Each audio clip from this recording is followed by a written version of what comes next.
Hinamak na manugang. Kabanata 316 malaking puhunan ang negosyo ni Jade at nangyayari ang koneksyon, hindi ito magagawa ng sinuman.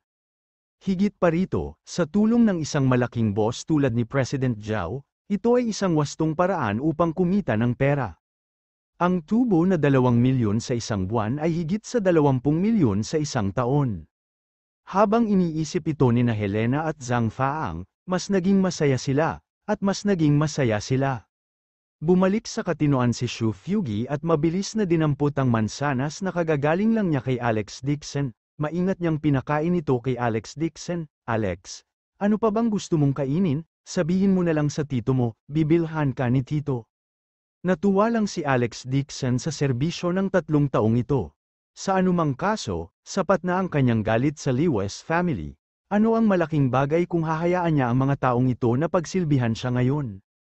Sinadya niyang sumimangot at sinabing, Tito, ang sakit daw ng balikat ko.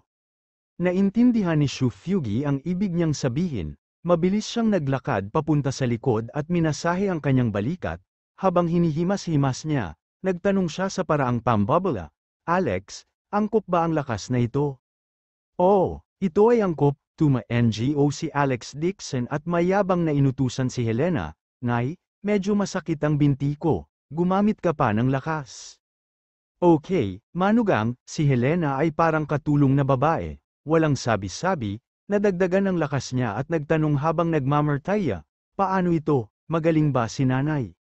Sa sandaling ito, bumukas ang pinto ng kwarto, lumabas si Jane Lewis na may dalang isang tasa ng tubig. Nang tumingala siya at makita ang eksena sa sala, laking gulat niya na hindi niya napigilan at halos mahulog sa lupa ang tasang nasa kamay niya.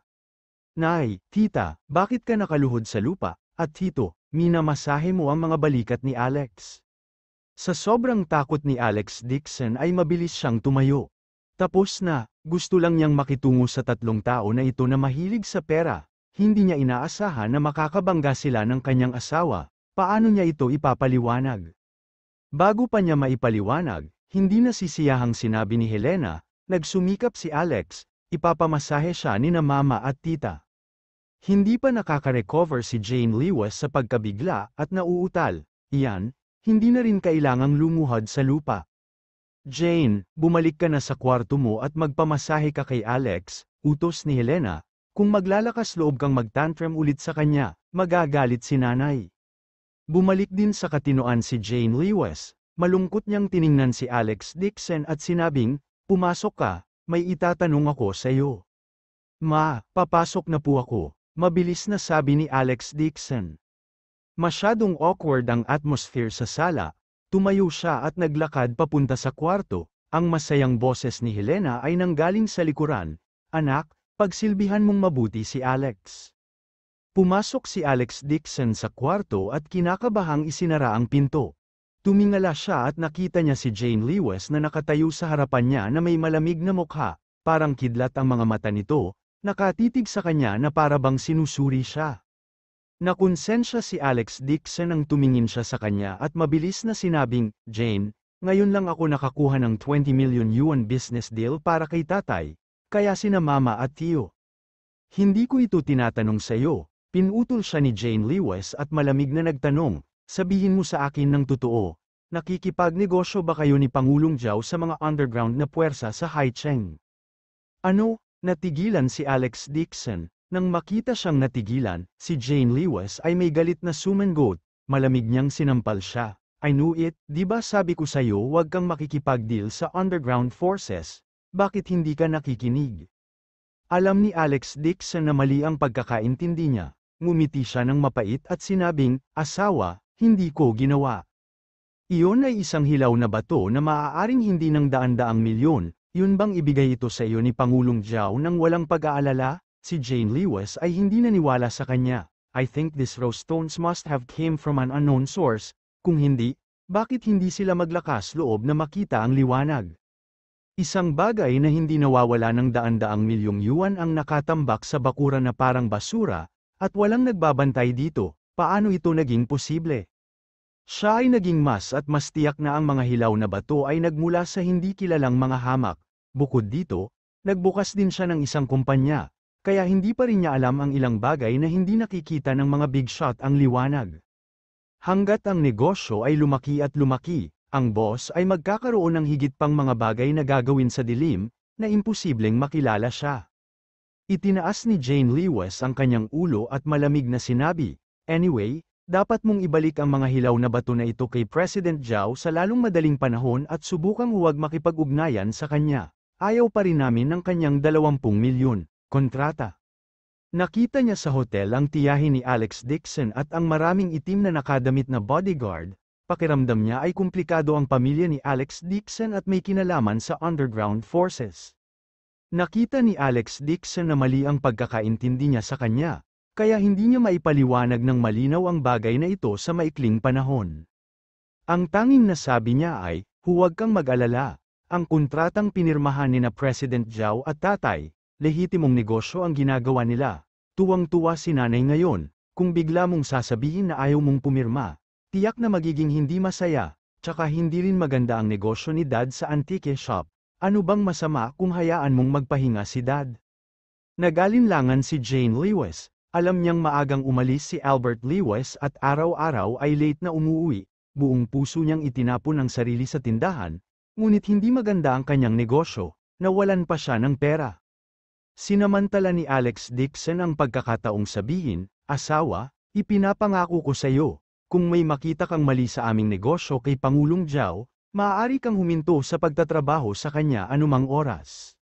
Naantig si Jane Lewis sa kanyang mga sinabi. Alam niya na ang 100 milyong yuan ay namuhunan ni Pangulong Zhao sa kumpanya. Sa wakas ay bumuntong hininga siya at sinabi sa mahinang boses, "Sige." Nakita ni Alex Dixon na hindi na siya galit at sinamantala ang pagkakataong hawakan ang kanyang kamay at sinabing, "Asawa, ipinapangako ko sa iyo na hindi ko na uulitin yun kapag sinipa ko si nanay." Malungkot na sabi ni Jane Lewis, "Inamin lang ng nanay ko na siya mismo ang gumawa nito. Alam ko rin naman na hindi makatwiran ang nanay ko. Pero kahit gaano pa siya katanda, huwag mo siyang pakialaman." Alam ko natuwa si Alex Dixon sa kanyang puso at nakahinga ng maluwag. Tila natapos na sa wakas ang paggamit nito. Gayunpaman, hindi naramdaman ni Alex Dixon na may nagawa siyang mali nang sipin niya si Helena. Kung hindi si Helena ang biolohikal na ina ng kanyang asawa, hindi mapapawi ng sipa na ito ang kanyang galit.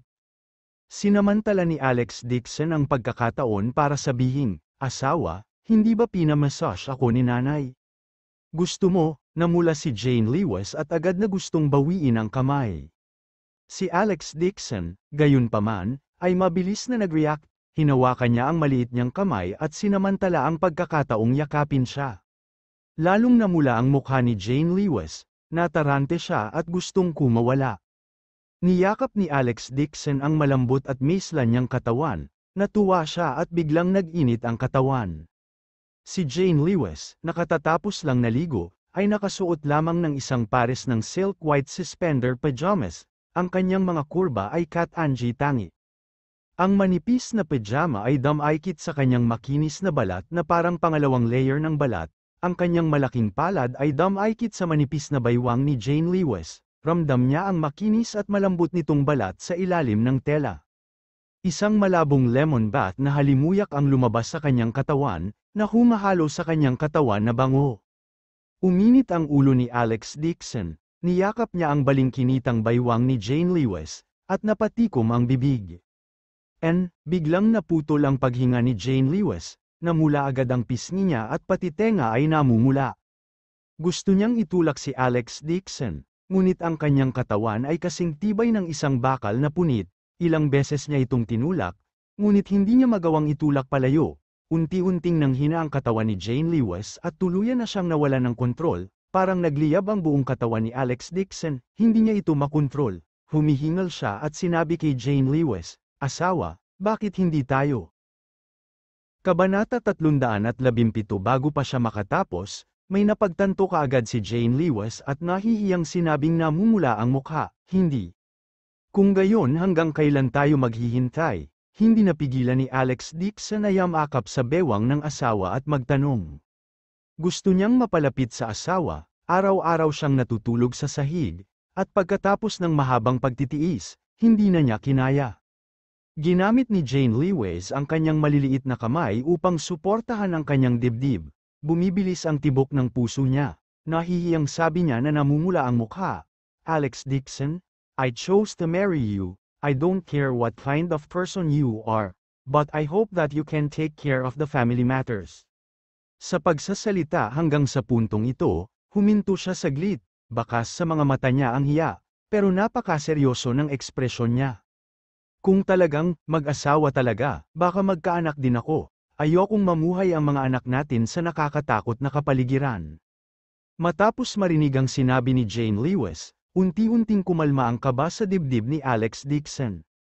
Alam niya na inisip ni Jane Lewis ang kanyang pamilya ay may kaugnayan sa mga puwersang nasa ilalim ng lupa, ngunit ang katotohanan ay hindi optimistiko. Ang pamilya Dixon ay isa sa mga nangungunang pamilya sa kabisera. Ang relasyon sa pagitan ng mga pamilya ay komplikado at ang mga undercurrent ay lumalakas.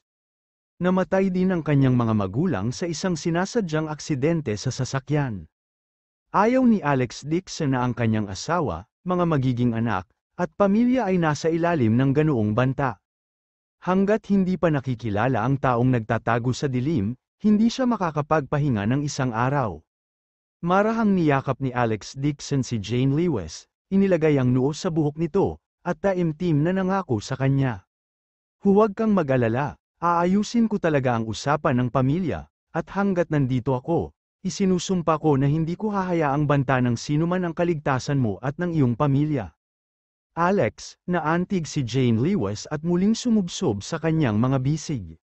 Hinawakan ni Alex Dixon ang katawan ng asawa, kumikislap ang mga mata nito na may intensyong pumatay. Tiyak na malalaman niya kung sino ang mamamatay tao na nagtatago sa likod ng mga eksena at alisin ang potensyal na banta. Ang may-ari ng Double Fish Jade Pendant, tiyak na aalamin niya at hihingi ng tawad ang mamamatay tao sa kanyang mga magulang. Babalik na sana si Little Tia sa kabisera para imbestigahan ang may-ari ng Jade Pendant. Ang panganay na tiyuhin ng pamilya Dixon ay malapit na ring bumalik mula sa ibang bansa. Sa oras na iyon, ang pamilya Dixon ay mag-uudyok ng isa pang alon ng kaguluhan. Si Alex Dixon ay orihinal na nagplano na manatili sa Jinling, ngunit ang kanyang pakikipag-usap sa kanyang asawa ngayon ay nagpasya sa kanya na baguhin ang kanyang plano. Gusto niyang bumiyahe sa Jing City para tingnan ang sitwasyon sa bahay. Nang gabing yun, nagkusa si Jane Lewis na ilagay ang kutsan sa kama, nilagyan ito ng 2 unan, at pagkatapos ay natulog ng nakatalikod si Alex Dixon.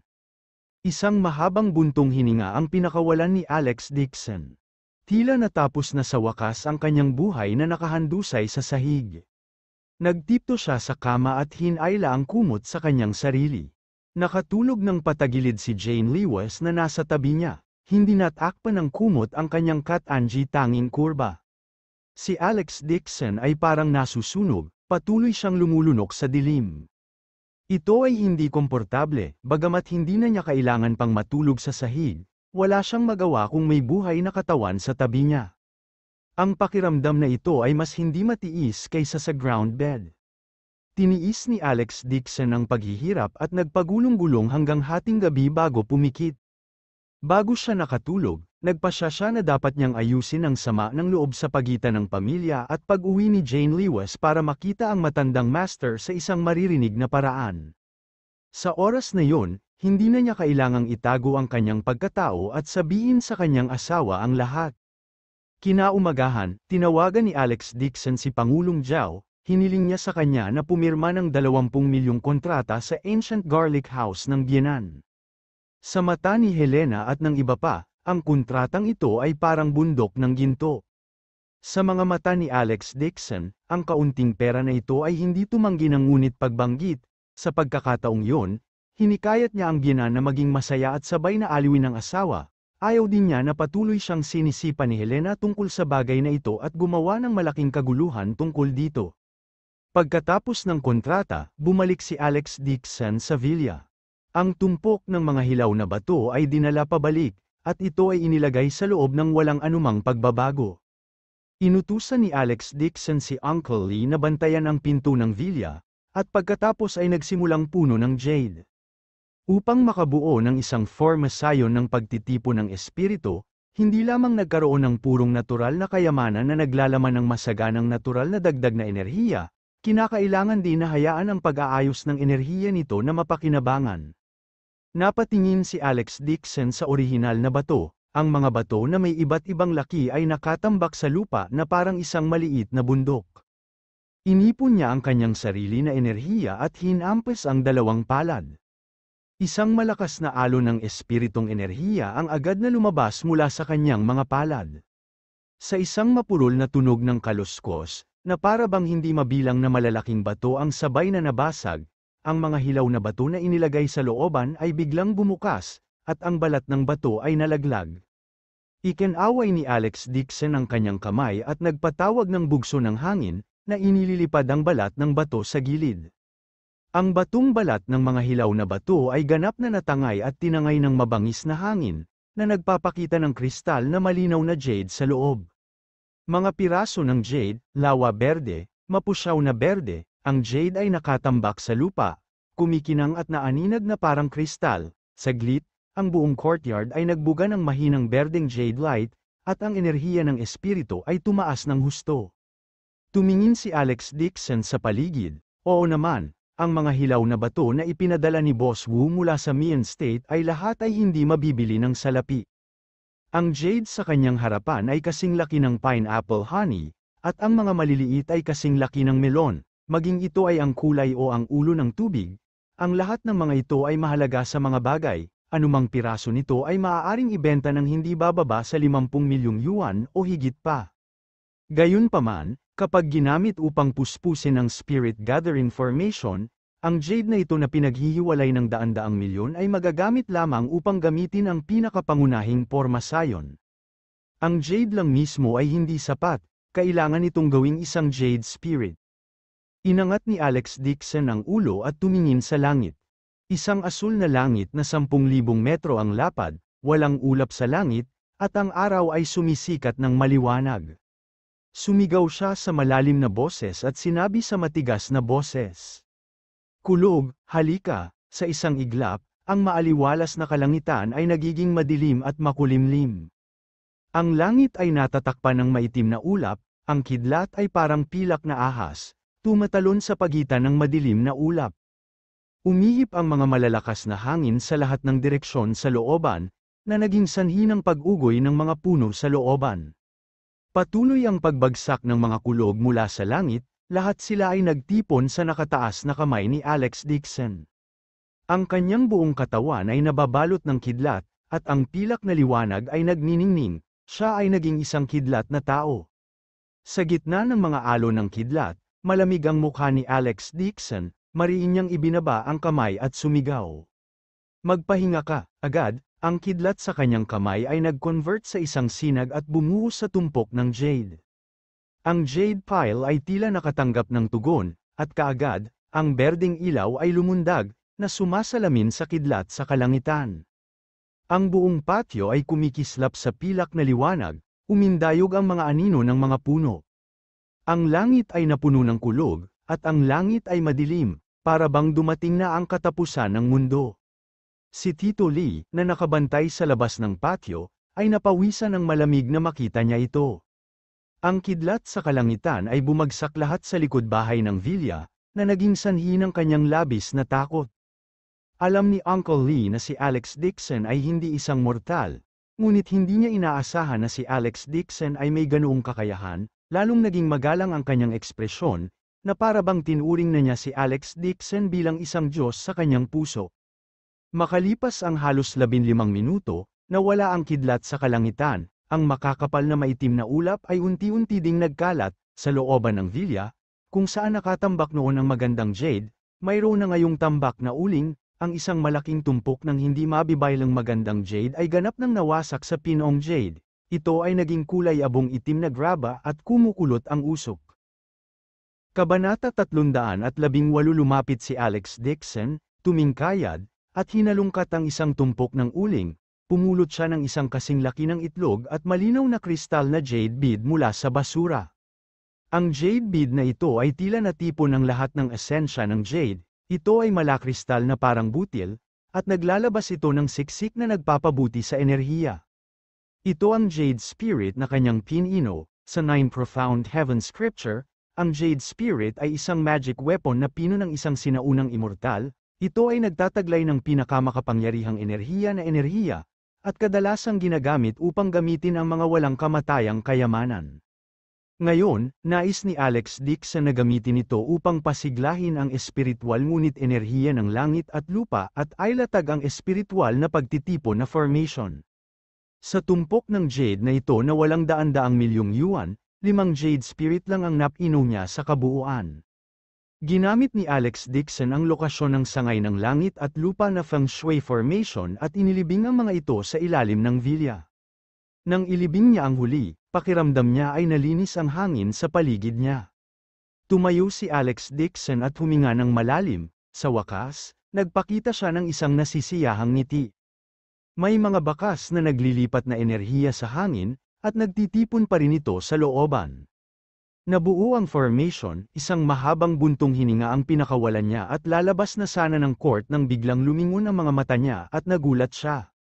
Nakita niya ang isang sulok ng villa, nagbago na rin ang palayok ng bulaklak na itinanim niya ng 2 halamang hinihiling.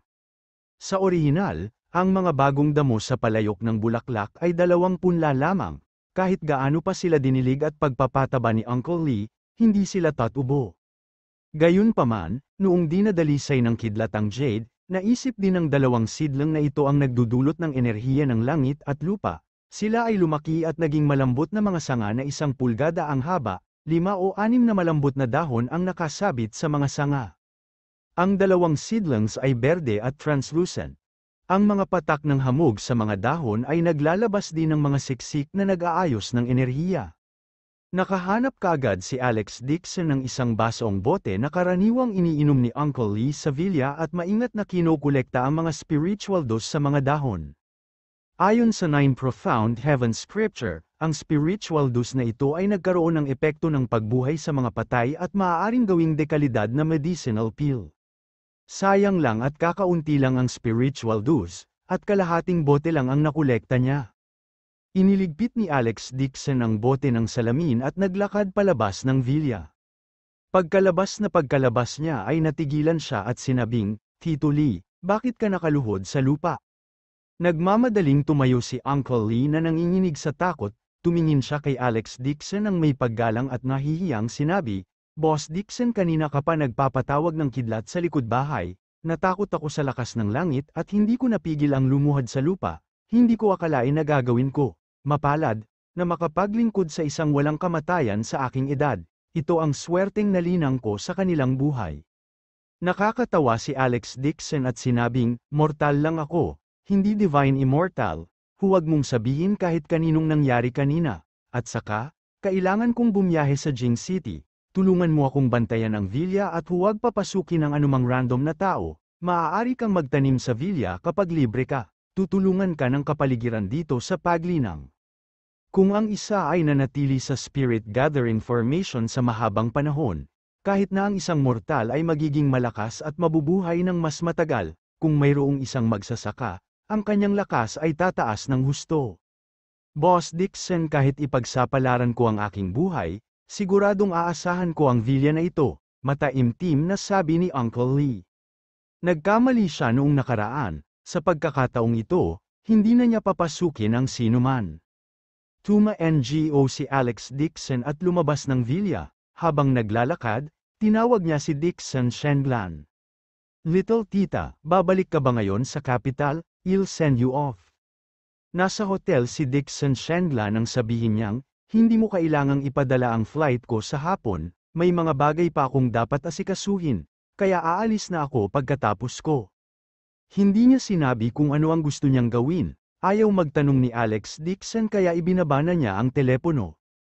Nang ibaba niya ang telepono, nawala ang ngiti sa mukha ni Dixon Shenlan, at bumalik siya sa malamig at walang emosyon niyang mukha. Itinaas niya ang kanyang ulo at malamig na sinabi, "Narinig mo ba ang sinabi ko sa iyo ngayon?" Sa harap ni Dixon Shenlan ay nakatayo ang isang hilera ng matatangkad at malalakas na lalaki na nakasuot ng itim na damit at maskara. Bawat isa sa kanila ay matipuno at nakasuot ng itim na tela sa kanilang mga ulo. Ang isa sa kanila, si Strongman in Black, ay yumuko ng may paggalang at sumagot, ang mga utos ni Miss Lan, tatandaan natin sila. Ang mapupulang labi ni Dixon Shendlan ay kumaibot at nagpakita ng malamig at malupit na ngiti. Tuma-NGO siya at sinabing, buti naman at naalala mo ito, kung mayroong anumang pagtagas ng impormasyon sa panahon ng operasyon, hindi mo na kailangang bumalik sa Marshall Guards ng pamilya Dixon, pumunta ka sa lugar kung saan ka dapat parusahan. Oh, sabay-sabay nilang sagot, tuma-NGO si Dixon Shendlan at naiinip na iwinagayway ang kanyang kamay, isang bakas ng talas ang sumilay sa kanyang mga mata. Ang grupong ito ng Strongman in Black ay ang mga eksklusibong gwardya ng pamilya Dixon. At ang huling ginawa niya pagkaalis sa Jinling ay turuan si Helena ng leksyon. Ang kanyang mga aksyon ay mabangis, at walang kahit isang butil ng buhangin sa kanyang mga mata. Noong nakaraan, sa account ni Alex Dixon, pinigilan niya si Helena. Gayunpaman, hindi ito humawak kay Helena ay maaaring sumakay sa kanyang at kumilos ng malupit. Lalo na ng palihim na nag-imbestiga si Dixon Shendlan at nalaman na inuutusan at pinapagalitan ni Helena si Alex Dixon sa bahay at casual na pinapagalitan siya, lalo na siyang nagalit. Kahit na umalis si Alex Dixon sa pamilya ngayon, magiging miyembro pa rin siya ng Dixon family. Ang Dixon family ay isang first-rate na pamilya sa Jing City. Paano nila natitiis ang kahihiyan ng langgam na tulad ni Helena? Tinawag ni Dixon Shendlan ang mga miyembro ng koponan ng Armed Forces mula sa pamilya Dixon at hiniling sa kanila na hanapin si Helena na nakita ang kanilang mukha. Gusto niyang turuan sila ng leksyon ang matandang hag na ito. Wala pang isang oras matapos umalis si Alex Dixon sa villa, may ilang palihim na anino ang dumaan. Sa sikat ng araw, ang tatlong taong ito ay dalawang babae at isang lalaki, lahat sila ay nakasuot ng salaming pang-araw at maskara, na nakadikit ng mahigpit sa kanilang mga mukha na parang magnanakaw. Dahil siguro sa sobrang bar ng mga maskara, hindi napigilan ng isa sa kanila na tanggalin ang kanyang maskara at nagtanong sa mahinang boses, "Ate, hanggang kailan tayo makarating sa villa? Paano kung malaman ni Alex Dixon?" Sa ilalim ng face mask, ang mukha ni Shu Fugi ay nakakagulat na pula.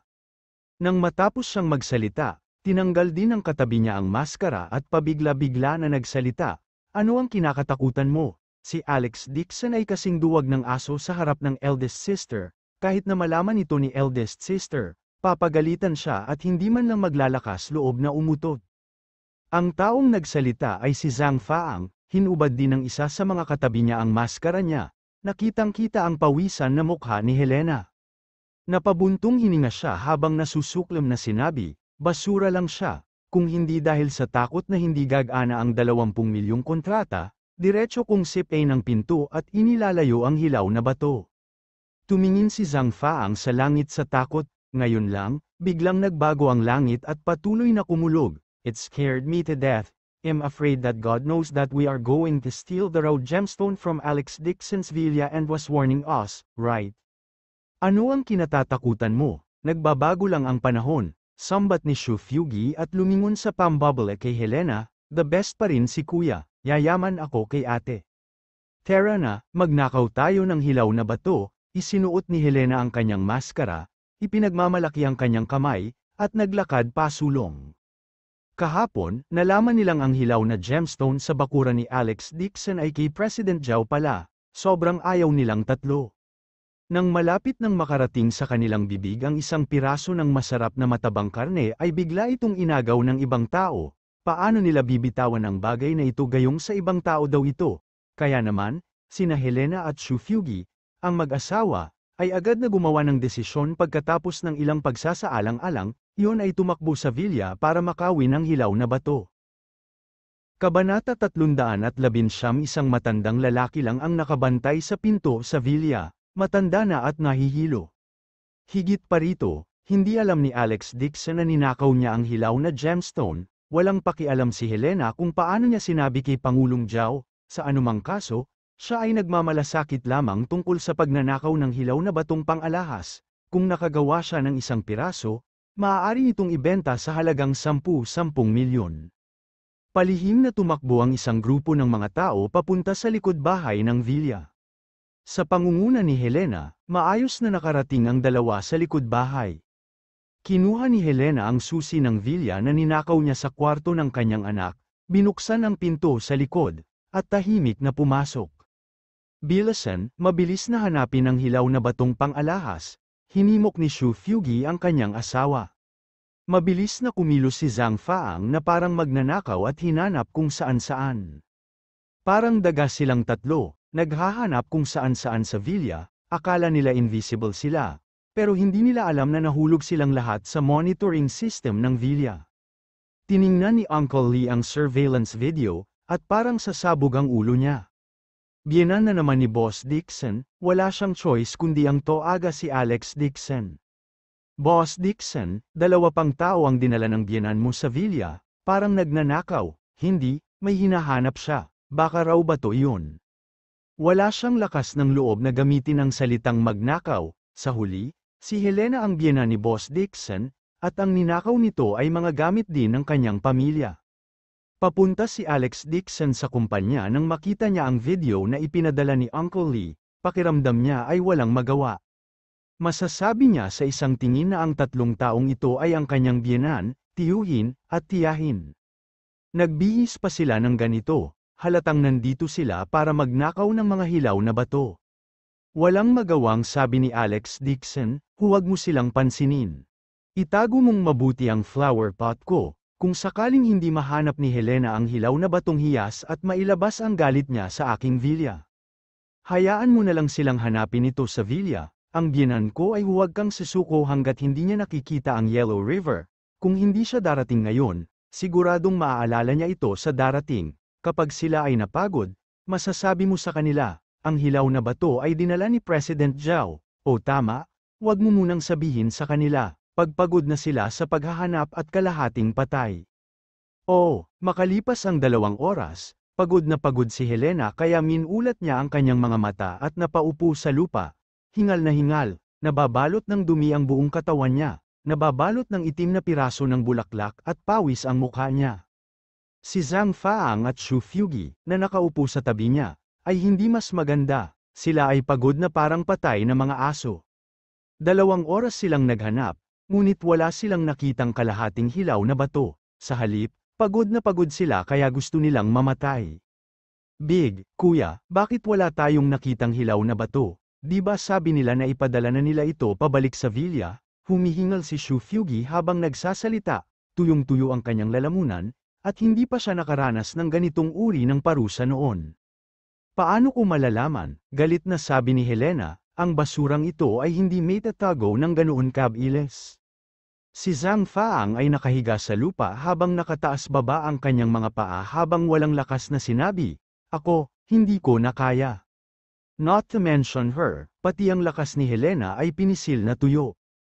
Nasa bahay siya at hindi gumagawa ng gawaing bahay, karaniwang tinatrato niya si Alex Dixon na parang isang utusan at inuutusan siya. Paano niya magagawa ang ganitong uri ng pisikal na gawain, nakakapagod to the extreme. Kasing pagod ng mga patay na aso silang tatlo, may lumabas na figura. Sino ta? Agad na napasigaw si Xu Fugi sa takot. Ako si Uncle Lee, na nagbabantay sa mansyon, sabi ni Uncle Lee nang hindi kumukumot. Nakahinga ng maluwag si Helena nang makita ang matanda na nagbabantay sa pinto, nagtaas siya ng kilay at sumigaw, saan inilagay ng basurang iyon ang hilaw na bato? Sinabi ni Uncle Lee, hiniling ni Pangulong Zhao ang truck na umalis ng maaga sa umaga. Ano, tila tinamaan ng kidlat ang tatlo, sabay-sabay nilang sigaw. At bawat isa sa kanila ay may iba't ibang ekspresyon sa kanilang mga mukha. Makalipas ang ilang segundo, sa sobrang galit ni Helena ay muntik na siyang mapatalon, napaupo siya sa lupa at nagmura. Itong basura, sinadya niya akong pahirapan, na ilayo ang hilaw na bato, bakit hindi niya sinabi sa akin ng mas maaga? Hinanap niya ako ng matagal, pagod na ang mga binti ko na may cramps. Si Zhang Faang ay labis ding nagalit. Tinuro niya si Helena at pinagalitan, di ba sabi mo nasa loob ka ng hilaw na bato, kung hindi, paano ako mapapagod? Kung gusto mong sisihin mo si Alex Dixon. Nakita ni Xu Fugi na mag-aaway na naman ang dalawa at mabilis na sinubukang mamagitan, malungkot niyang sinabi, Walang magagawa ang basurang ito, nakita kong bulag talaga si Yan para pakasalan siya, baka hanapin ko siya ng pamilyang Fugi sa Jing City. Sa tingin mo ba ayaw kong maghiwalay sila? Kinagat ni Helena ang kanyang mga ngipin at nagmura, nag-aapoy ang puso niya sa galit, matagal na niyang nakalimutan ang tungkol sa 20 milyong kontrata mula kahapon. Sa anumang kaso, sa kanyang opinyon, kahit na wala si Alex Dixon, dapat pa rin ang kontratang ito sa Lewis family. Humihingal si Helena, habang iniisip niya yun ay lalo siyang nagagalit, she scolded, pagkatapos ng sobrang pagod natin, wala tayong mahanap ni isang hibla ng buhok, galit na galit ako, wawasakin ko itong bakuran. Habang nagsasalita siya, mabangis siyang naglakad papunta sa bakuran at yumuko upang kunin ang isang pala sa tabi ng dingding, pagkatapos, nagsimula siyang maghukay at magbasag-basag sa bakuran. Itong sira basura, pagod siya ngayong araw na wala talaga siyang nakuha. Tutulungan ko rin si kuya, si Zhang Faang ay may mabangis na tingin at inilabas ang lahat ng kanyang galit kay Alex Dixon, naglakad siya pasulong at sinipa ang isang palayok ng mga orchid sa bakuran. Hindi siya mapigilan ni Shu Fugi, gusto niyang sabihin sa dalawang babaeng ito na sinisira nila ang sarili nilang gamit. Gayunpaman, hindi niya nakita ang hilaw na bato, sa halip, siya ay pagod na parang patay na aso, nagalit siya at wala siyang pakialam sa kanila. Sa anumang kaso, kasalanan ni Alex Dixon ang lahat. Nakakamangha ang mapanirang kapangyarihan ng dalawang shrew, ilang sandali pa ay nagkagulo na ang hardin ng villa. Ang orihinal na magandang looban ay naging sira-sira. Tumingin si Uncle Lee at bumuntong hininga, natatakot na siya na kailangan niyang gumastos ng ilang daang libo pa sa pagsasaayos ng pesyo. Maging ang orchid na walang 10,000 yuan ay binuhat ni Helena at pinagdurog-durog. Ang ilang daang libo ay hindi isang problema, ngunit hindi ito maisip ni Uncle Lee, bakit nagkaroon ng ganoong biyenan ang isang tulad ni Alex Dixon, na may pambihirang kakayahan, isa pa, may isang tiyahin din na may kaparehong mabahong lasa. Ang malas ni Boss Dixon na magkaroon ng ganoong grupo ng mga top grade na kamag-anak na magkasama. Buti na lang at nagkaroon ng foresight si Boss Dixon, alam na siguro niyang matagal na niyang gagawin ang ganoong bagay ng kanyang biyenan kaya naman inutusan niyang itago ng mabuti ang nakapaso na bulaklak, at sa kabutihang palad ay nakaiwas sa kapahamakan. Mabilis na tinawagan ni Uncle Lee si Alex Dixon at iniulat ang sitwasyon. Nagmura si Helena at galit na naglakad palabas ng villa. Ang hardin ay naging mga guho. Ang mga bulaklak at mga puno na dapat ay babasagin ay pinagdurog-durog ng dalawang babaeng nasa katanghaliang gulang. Ang tatlo sa kanila ay itinapon ang kanilang mga sarili sa wala, sa sobrang pagod nila ay halos patay na sila, nagliyab silang lahat habang naglalakad pababa ng bundok na nakayuko. Habang naglalakad sila ay pinag-uusapan nila si Alex Dixon. Sa madaling salita, kasalanan ni Alex Dixon ang lahat. Malungkot na sinabi ni Helena, Fugi, kapag bumalik ka sa kabisera pagkaraan ng ilang araw, pumunta ka at alamin kung sinong mayayaman sa Jing City ang naroon at hanapin sila para kay Jane. Gusto kong hiwa-hiwalayan ni Jane ang basurang ito at magpakasal, sa isang mayamang pamilya sa Jing City. Agad namang sumang-ayon si Shu Fugi, ate, ipaubaya mo sa akin ang bagay na ito, maraming mayayaman sa kabisera, wala si Alex Dixon. Gumalaw ang puso ni Helena at ngumiti siya ng nakakaloko, kung maaari mong kontakin si young Master Dixon, sabihin sa kanya na ang aking anak na babae ay namimiss siya at hinihiling sa kanya na tawagan ang aking anak na babae. Inilibot ni Zhang Faang ang kanyang mga mata at nanunuya sa kanyang puso. Ang Dixon family na yun ay isa sa mga pangunahing malalaking pamilya sa bansa. Paano sila magkakagusto sa isang maliit na pamilya tulad ng Lewis family? Talagang hindi alam ni Helena ang kalawakan ng langit at lupa. Gayunpaman, tinapak ni Shu Fugi ang kanyang dibdib at sinabing, huwag kang mag-alala, ipauwi mo ito sa akin, si Alex Dixon ay hindi karapat-dapat sa aking pamangkin. Habang nagmumura at naglalakad silang tatlo, dahan-daang yumandar ang dalawang van mula sa paanan ng bundok. Si Helena at ang iba ay nakonsensya at mabilis na nagsuot ng kanilang maskara, na natatakot na malaman ng iba na sila ay nagdulot ng gulo. Dahan-daang dumaan ang mga van sa kanila, biglang nagpreno ang van at nag-extend ng ilang braso mula sa sasakyan, hinawakan nito ang mga braso ni Helena at binuksan ang pinto ng sasakyan, Ang serye ng mga pagkilos na ito ay hindi hihigit sa 2 segundo. Hindi man lang nag-react si Helena habang nahulog siya sa kotse.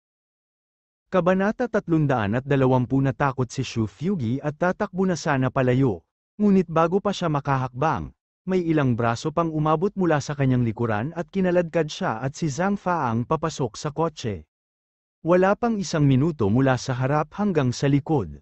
Isinara ng van ang pinto at umalis na parang walang nangyari. Parang walang nangyari, itim na itim sa van, at natatakpan ng tape ang mga bintana. Si Helena at ang iba ay nakapulupot sa lupa at nakatakip sa kanilang mga ulo. Natakot silang tatlo sa labas ng kanilang talino. Sa sobrang takot ni Helena ay halos maiihina niya ang sarili niya. Bumibilis ang tibok ng puso niya. Baka ito ay isang kidnapping, mabilis niyang sabi habang nanginginig. Huwag mo kaming patayin, wala talaga akong pera, hindi ko kayang bayaran ang ransom. Si Zhang Faang ay natakot sa kanyang isip, nang marinig niyang miser pa si Helena sa mga oras na ito. Agad siyang napasigaw, humihingi ka na lang ng pera kay Helena, may pera siya, daan-daang milyong hilaw na bato ang nasa villa. Nang marinig yun ni Helena ay agad siyang napasigaw sa gulat, kalokohan, napakahirap ko. Hayaan mo akong umalis at kunin ang manugang kong si Alex Dixon, mayaman siya, bilisan mo, tutulungan kita, suyuin mo ang manugang ko, pwede mo siya dukutin. Gusto niyang maakit ang atensyon ng mga kidnapper na ito kay Alex Dixon. Sa kasamaang palad, ang mga tao sa paligid niya ay walang pakialam sa kanya. Nanginginig si Shu Fugi habang nakahiga siya sa lupa. Inilabas niya ang kanyang telepono at mabilis na nagpadala ng mensahe kay Jane Lewis nang hindi ito handa. Jane, kinidnap ang nanay mo. Makalipas ang 1 minuto, naramdaman ni Helena ang pagyanig ng van at biglang huminto. Pagkatapos, halos hinayla siya at itinapon palabas ng van. Malakas na bumagsak si Helena sa lupa at napasigaw sa sakit. Sa sobrang takot ay muntik na niyang maiihi ang sarili. Nais kaya ng kabilang partido na puwersahang gumawa ng masama sa kanya sa kanila? Takot na takot si Helena kaya napasigaw siya, hayaan niyo na ako at agawin ang manugang ko. Tama, napakaganda ng tirahan ng manugang ko, tutulungan ko kayong kunin siya. Bago pa niya matapos ang kanyang sasabihin, natanggal ang itim na telang nakatakip sa kanyang ulo. Napaangat ng ulo si Helena habang nanginginig at gulat na nakita ang 12 mga malalakas na lalaki na nakasuot ng itim na maskara na nakatayo sa kanyang harapan. Sa sobrang takot niya ay nanlambot ang kanyang mga paa at bumagsak siya sa lupa. Ang isa sa mga malalakas na lalaki ay may hawak na telepono at near-record ang eksenang ito, hindi alam kung saan niya ito ipinadala. Sa isang marangyang suite sa Sheraton Hotel, si Dixon Shenlan ay nakasuot ng puting bathrobe at nakasandal sa sofa, may hawak siyang sigarilyo sa kamay at tumingin sa malaking screen sa tapat niya. Sa malaking screen, ipinakita ang eksena ni Helena at ng iba pa. Ang paghingi ng awa ni Helena ngayon ay pumasok din sa kanyang pandinig na walang nawawala kahit isang salita. Isang bakas ng pagkasuklam ang bumungad sa mukha ni Dixon Shenlan. Hindi niya inaasahan na ganito pala kawalanjiya ang Helena na ito, hindi lang niya gustong tulungan ang kidnapper na kidnapin ang kanyang manugang na si Alex Dixon, gusto pa niyang lokohin ang sarili. Napakatandang hag, talagang hindi niya alam kung ano ang nangyari kay Alex Dixon, talagang pinilit niyang pakasalan ang isang babaeng katulad ni Jane Lewis. Napakaganda ng little tita ng aking manugang, hanapin mo siya, isa na akong matandang hag, tama? May pera pa ang maliit niyang tiyahin, ang pera ay, lumuhad si Helena sa lupa at patuloy na humihingi ng tawad. Galit na galit si Dixon Shenlan kaya ibinato niya ang upos ng sigarilyo sa urn, bakas ng kabangisan ang sumili sa malamig niyang mukha habang nagutos, sampal. Lahat ng mga taong ito ay ipinadala niya sa mga miyembro ng koponan ng Armed Forces ng pamilya ng Dixon upang turuan ng leksyon si Helena. Ang isa sa kanila, si Blackman, na naka-earphone, ay magalang na tuma-NGO at yumuko sa camera, tinaas niya ang ulo niya para magsenyas. Agad namang pumunta sa gilid ni Helena ang isa sa Blackman at sinipa siya. Plop, nabaluktot sa sakit ang binti ni Helena at hindi niya maiwasang mapaluhod sa lupa. Ibinunyag ng lalaking nakaitim ang nakamamatay na aura sa kanyang mga mata at itinaas ang kanyang palad na kasing laki ng pamaypay ng palma. Isang malakas na sampal na may malaking tenga ang dumapo sa mukha ni Helena. Napasigaw si Helena sa sakit, punong-puno ng lakas ang sampal na ito at nagpainit ng ulo niya, namumula ang mukha niya sa sakit. Bago pa siya makabawi, isang sampal na naman ang dumapo. Nakatayo si Blackman sa harap ni Helena, walang ekspresyon, panay ang sampal niya. Karaniwang hindi gumagawa ng gawaing bahay si Helena sa bahay, hindi pa siya nakaranas ng ganitong uri ng parusa, agad siyang pinalo hanggang sa tumili siya sa sakit. Umiyak siya at humingi ng awa, nakikiusap ako sa iyo, itigil mo na ang paghampas sa akin, kahit gaano mo gusto, kukunin ko ang aking manugang na nagbabayad ng ransom. Gayunpaman, ang Blackman, na nakatayo sa kanyang harapan, ay hindi pinansin at patuloy na sinampal siya. Tinamaan si Helena hanggang sa yumanig sa langit ang sigaw niya.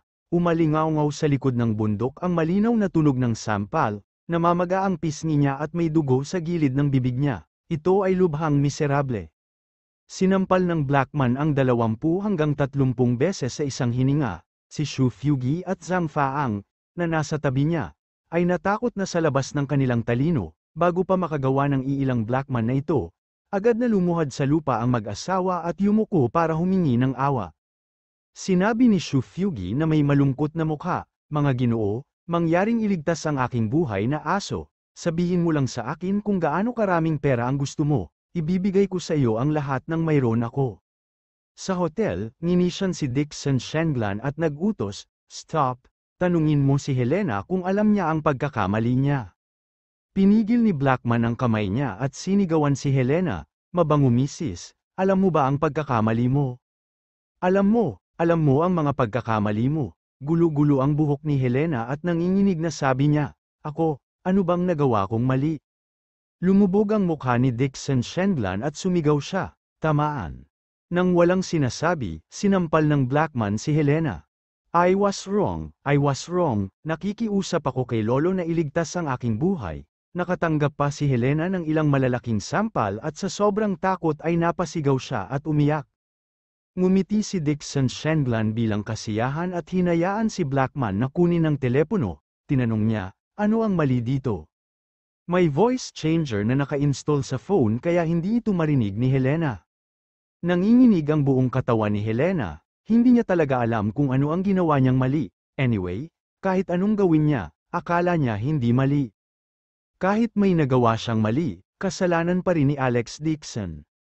Ngunit sa pagtingin sa grupo ng Blackman sa kanyang harapan, hindi naglakas loob na magsalita si Helena. Sa mahabang mukha, sinabi niya, pumunta ako sa supermarket kahapon at naglabas ng isang bote ng shampoo. Sumakay din ako ng bus noong nakaraang linggo, nagkunwari akong may sakit at gusto kong ibigay ang mga tao sa kanilang mga upuan, ngunit hindi bumigay ang isa sa kanilang mga upuan. Ang sabi ko lang, pumunta ako sa supermarket kahapon at nakakuha ng isang bote ng shampoo, sumakay din ako ng bus noong nakaraang linggo, nagkunwari akong may sakit at gusto kong ibigay ng mga tao ang kanilang mga upuan, ngunit walang nagbigay daan, sinampal ko ng 2 beses ang isang babaeng estudyante at pinagalitan siyang umalis. Natakot si Helena sa kanyang talino, ibinuhos niya ang lahat ng pangit na ginawa niya sa nakaraan nang walang pakialam sa kahit ano paman. Narinig ito ni Dixon Shenlan at sumimangot, ang Helena na ito ay nag-refresh lang ng kanyang pananaw sa mundo, hindi niya talaga akalain na may isang walang hiyang matandang babae sa mundong ito. Wala sa kanila ang tama, isipin mo kung saan ka mali. Nang matapos siyang magsalita, hinayla muli ni Blackman ang buhok ni Helena at binigyan siya ng 2 malalaking sampal. Pinalo si Helena hanggang sa napasigaw siya sa sakit, nasabi na niya sa kanya ang lahat ng pangit na ginawa niya, ano pa ba ang nagawa niyang mali? Pero kapag hindi niya sinabi, mabubugbog na naman siya, wala talagang choice si Helena kundi umiyak at humagulgol, "O tama, minamaliit ko pa rin ang aking manugang na si Alex Dixon, nagdala ako ng mga tao upang magnakaw ng kanyang hilaw na batong hiyas, at inutusan ko pa siyang maging utusan at hilingin sa aking anak na hiwalayan siya." Abangan ang susunod na kabanata.